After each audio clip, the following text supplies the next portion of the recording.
여러분 안녕하세요. 아무도 가르쳐주지 않는 시창작법, 이것만 알면 시쓰기 고수된다. 저는 시와 소설을 쓰는 김명희입니다. 오늘은 제5강 2장 흔한 대상들을 낯설게 표현하는 법, 구체적으로 표현하는 법, 그 부분의 문장을 몇 개 연습을 해보고 그림 하나 씌워둘로 넘어가려고 합니다. 지금부터 여러분은 눈을 감고 한번 상상을 해보세요. 여러분이 지금 오랜만에 5일장에 갔습니다. 5일장, 전통장에 갔어요. 한 여자가 시장 모퉁이에 앉아서 시금치를 팝니다. 흔한 풍경들이죠. 특히 전통시장에 가면 나이 드신 분들이 군데군데 조그맣게 보자기 하나씩 깔아놓고 팔기도 해요. 그죠? 그런 거를 우리가 문장으로 표현한다면 일반 문장은 여자가 시금치를 판다. 이죠? 예. 일반 문장은 그렇죠. 위의 문장을 시적으로 낯설게 구체적으로 새롭게 표현하는 방법이 있다면 어떤 게 있을까요? 여자가 시금치를 산란한다. 여자가 시든 표정을 낳는다. 여자가 축 늘어진 오후를 묵는다. 어떤가요? 시금치가 갖는 특성, 채소가 다양하게 변화할 수 있는 그 물질적 특성, 외형적 특성 또는 내면적 특성을 여자와 일치시켰죠. 그래서 여자가 시금치를 판다라는 그 하나의 현장성 속에서 시적으로 도출해낼 수 있는 다양함, 구체성 또는 주제의 통일성을 모아간 거죠. 이렇게 여러분이 메모장에 다른 상상을 한번 적어보세요. 또는 댓글에다가 적어보셔도 좋습니다. 여러분이 댓글에 적으면 제가 바쁘지만 시간 되는 대로 여러분의 댓글을 보면서 거기에 조금이라도 도움될 수 있는 그런 의견이 있으면 제가 코멘트를 달아드리겠습니다. 그 다음 또 하나 한번 상상해 봅시다. 이런 거는 이 외에도 굉장히 다양하고 흔한 일상들이 많을 겁니다. 제가 단순하게 하나의 예를 드는 것 뿐이죠. 나머지는 여러분이 일상 속에서 다양하게 찾아내고 처음에는 일반 문장으로 적고 그 다음에 거기에서 시적으로 계속 고쳐보는 진화하고 조각하고 나아가는 연습이 정말 필요합니다. 시인이 세상에서 그래도 존경받는 이유는 그런 하나의 간단한 사물, 하나의 사소한 그런 대상들을 굉장히 따뜻한 또는 관심 어린 시각으로 바라보기 때문이고 여러분이 그런 시인이 되기 위해서는 연습이 없으면 안 됩니다. 시인들도 쉽게 얻어내는 문장들이 아니듯이 여러분은 거기에 닿기까지는 굉장히 더 많은 피나는 노력을 해야 아름다운 문장을 만들어낼 수 있는 또 하나의 신이 되는 거죠. 그 세계의 조물주가 되는 거죠. 그 다음 하나 또 볼까요? 동네 철공소 앞을 지나다가 일하는 광경을 보았다고 상상해 봅시다. 일반 문장은 남자가 철공소에서 금속을 자른다 정도가 되겠죠. 위의 문장을 시적으로 낯설게 그러면서 구체적으로 새롭게 표현한다면 어떤 정도의 문장이 될까? 첫째, 남자가 철공소에서 고민을 자른다. 둘째, 남자가 철공소에서 침묵을 고부린다. 셋째, 남자가 철공소에서 영수증처럼 철판을 접는다. 또는 영수증처럼 철판을 찢는다. 이렇게 가도 되겠죠? 이 외에도 다양하게 시적으로 표현할 수 있겠죠. 여러분이 한번 해보세요. 이것뿐만이 아니죠. 여러분이 수시로 이걸로 해볼까? 하고 문장을 써보고 이걸로 해볼까? 하고 또 문장을 써보고 그런 연습이 반드시 필요합니다. 어떤 시인도 저절로 뚝뚝뚝뚝 선재성을 가지고 일필휘지로 쓰는 그런 건 없어요. 그렇게 되기까지는 정말 아무도 알아주지 않을 때 아무도 나에게 관심이 없을 때 혼자 피나게 자신과의 싸움을 한 겁니다. 그러니까 여러분이 처음엔 잘 되지 않더라도 왜 나는 안 될까? 라고 Nope. 머리 뜯지 마시고. 예, 다 똑같습니다. 여러분하고 다 똑같아요. 저도 마찬가지예요. 다 똑같습니다. 노력하는 거예요. 한 번 더 고민하는 거고, 한 번 더 거기에 집중하는 거고, 그거 없이 타고나는 시인은 없어요. 저는 그렇게 봅니다. 어느 정도의 감성은 타고날 수 있어요. 감성. 특히 예술을 하는 사람들이 좀 예민하죠.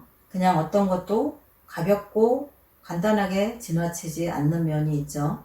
물론 다 그렇진 않습니다만, 특히 예술을 좀 깊이 하는 사람들은 조금 그런 부분이 예민합니다. 그런 정도의 차이는 있을지 몰라도 정말 연습하고 노력하지 않고는 아무것도 이루어지는 건 없어요.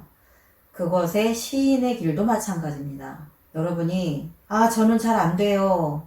시가 잘 안 되더라고요. 그게 쉬운 게 아니에요. 시가 어떻게 쉬운 거라고 생각을 하십니까? 시 어렵습니다. 어렵기 때문에 많은 이들이 시를 배우려고 하고, 그 배우는 과정의 고통과 맞바꿀 만한 매력이 있고, 거기에서 위로를 주는 에너지가 크기 때문에 그 길을 가려고 하는 거지, 어떻게 쉬운 길이 있겠습니까? 그죠? 만약에 시를 쓰는 길이 쉽다면 지금까지 시인이라는 또는 시라는 그런 예술이 남아 있을까요? 저는 아니라고 봅니다.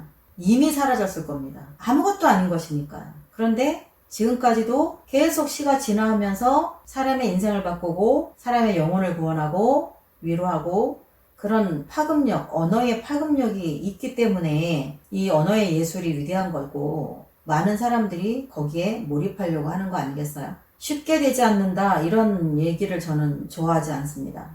하다못해 시 외에, 예술 외에 그 어떤 것도 쉽게 되는 거는 없어요. 절대 없습니다. 노력하지 않고서는 얻어지는 게 없죠. 여러분도 아마 그건 동의하실 거예요. 힘듭니다. 힘들지만 새로운 세계가 있기 때문에 가는 것이죠. 한두 번 해보고 아예 안 돼, 그렇게 해선 못 갑니다. 정말 가실 거라면 끝까지 악착같이 치밀하게 열심히 성실하게 가셔야 됩니다. 문장 하나하나 수없이 연습하시고, 1년에 무수히 나오는 당선작들 나랑 상관이 없는 일이다? 시의 길을 가실 분이 어떻게 나랑 상관이 없다고 가볍게 지나칠 수 있을까요? 아니죠. 모든 작품들을 다 관심 있게 봐야 되죠. 잘 쓴 작품이든 못 쓴 작품이든. 잘 쓴 작품은 거기에서 새로운 세상을 이 시인이 찾아내고 보고 있구나, 그걸 좀 자극을 받으셔야 되고, 못 쓴 작품을 보면서는 나는 이렇게 머물지는 말아야 되겠다, 그런 다짐도 해보시고. 중요합니다. 시뿐만이 아니라 적당히 해서 되는 건 없어요. 적당히 해서 되면 그들이 왜 존경받겠어요? 그죠?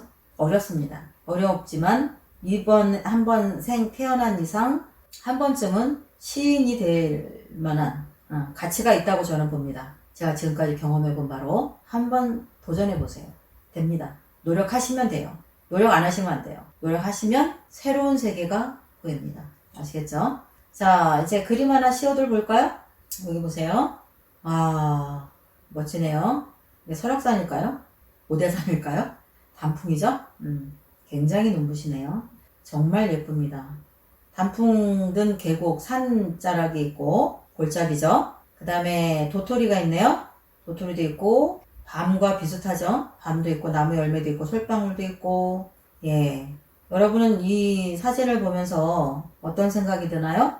올해는 어느 산에 갈까, 그런 생각 드나요? 그럴 수 있죠. 자, 저는 이 단풍 든 산 골짜기를 보면서 제가 그랬죠, 여러분에게. 시인은 보이지 않는 것도 봐야 된다. 마음속에 미세 망원경도 갖고 있어야 되고, 그죠?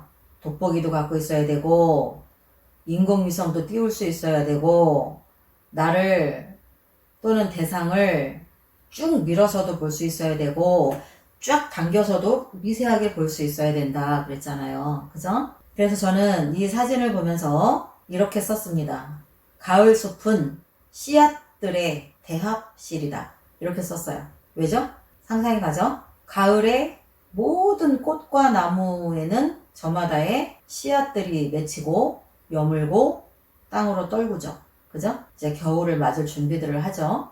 그렇기 때문에 가까이에서 보든 멀리서 보든 가을 숲 속에는 무수한 씨앗들이 오밀조밀 떨어져 있어요. 엄청나게 떨어져 있죠. 그것을 저는 많은 이들이 어딘가로 떠나기 위해서 모여서 바글바글대고 북적북적거리는 대합실이라고 이야기를 한 거예요. 가을 숲은 씨앗들의 대합실이다. 여러분도 여러분만의 감성으로 문장을 한번 써보세요. 지난번에 말씀드렸듯이 처음에 힘들면 이 검은 가로에 있는 문장만 여러분이 다양하게 바꿔보셔도 되고, 저는 다 바꿔볼래요. 그러면 전체 문장을 바꿔보셔도 됩니다. 그리고 제가 지난번에도 이야기했죠.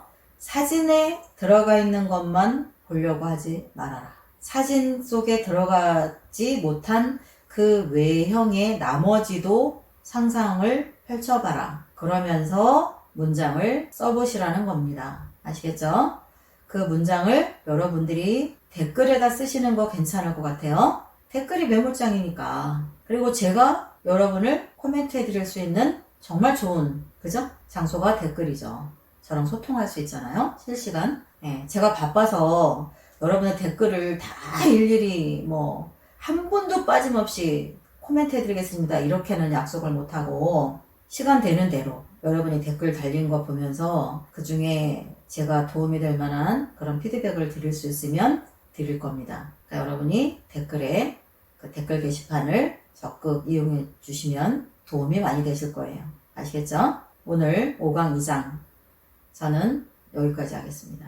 다음에 또 좋은 자료 가지고 찾아오겠습니다. 저는 시와 소설을 쓰는 김명희였습니다. 감사합니다. 다음에 만나요. 안녕.